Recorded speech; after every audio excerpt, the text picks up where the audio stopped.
Title এবং thumbnail দেখে বুঝে গেছেন আজকের ভিডিওটি কি নিয়ে। হ্যাঁ, আজকের ভিডিওটি হচ্ছে মাইক্রোফোন চেঞ্জিং নিয়ে, তবে সেটা হচ্ছে ইউনিভার্সাল মাইক না, এটা হচ্ছে ডিজিটাল মাইক।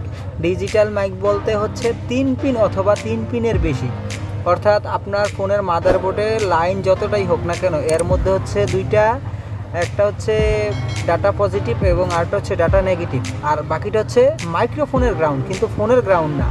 এখন আমি দেখাবো মাইক্রোফোনের লাইন যতটাই থাকুক সবগুলোতে আপনি 3 পিনের মাইক্রোফোন কিভাবে সেট আপ করবেন। তো চলুন ভিডিওটি শুরু করা যাক।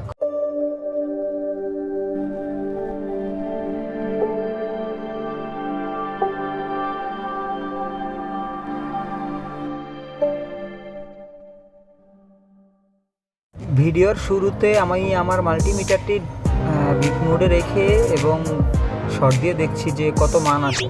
তো এখন আমি আমার ফোনের গ্রাউন্ড এবং মাইক্রোফোনের গ্রাউন্ড দিয়ে দেখছি। দেখুন আমার দুইটা শর্ট করলে কিন্তু 3.6, যখন মাইক্রোফোনের গ্রাউন্ডে ধরছি তখন কিন্তু 6.2, এবং যে দুইটা একসাথে করলে দেখুন 3.2 বা 4।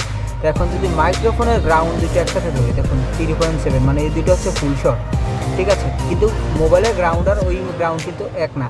এখন এরকম একটা মাইক্রোফোন আপনি নেবেন, এটা হচ্ছে 3 পিনের মাইক্রোফোন, যেটা হচ্ছে স্যামসাং J2 যে 200F ওইসব মোবাইলে থাকে আর কি। এরকম পাতলা একটা কয়েল নেবেন এবং এরকম বুথ সাইড ফোম টেপ নিয়ে ঠান্ডা মাথায় আস্তে ধীরে আপনি ঝালাই করবেন, যাতে মাইক্রোফোনের যেই ছিদ্রটি রয়েছে ছিদ্রটিতে যাতে কোনো রকম রজন কিংবা পেস্ট না পড়ে, ঠিক আছে।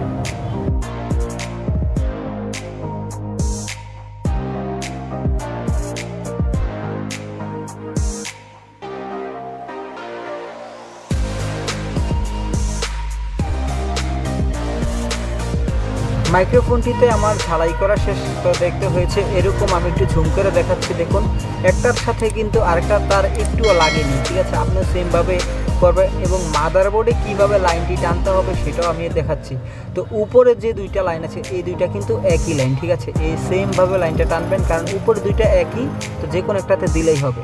তো এভাবে দিয়ে আমি একটু ফিটিং করে দেখাচ্ছি যে মাইক্রোফোনটা আসলে কীরকম কাজ করে। তো আমি ফোনটি ওপেন করে আপনাকে দেখাচ্ছি।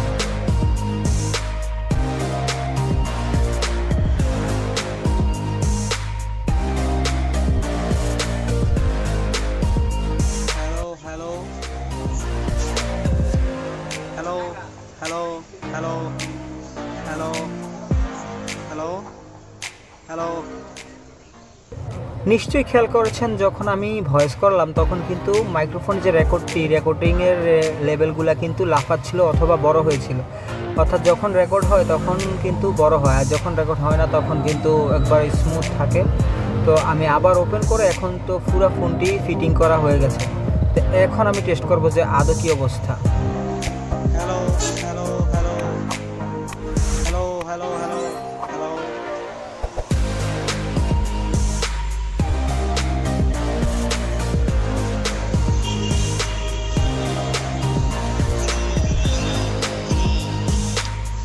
তো আপনারা নিজের কানেই শুনতে পারলেন যে মাইক্রোফোনের রেকর্ড কেমন হয়েছে এবং সাউন্ডটা কেমন হয়েছে। স্পিকারের সাউন্ড কম থাকায় তেমন একটা সাউন্ড শোনা যাচ্ছে না। তো মাইক্রোফোনটা যে কাজ করেছে ঠিকঠাক মতো সেটা তো অবশ্য দেখছেন। তো এভাবে কাজ করলে আপনাদের তো হবে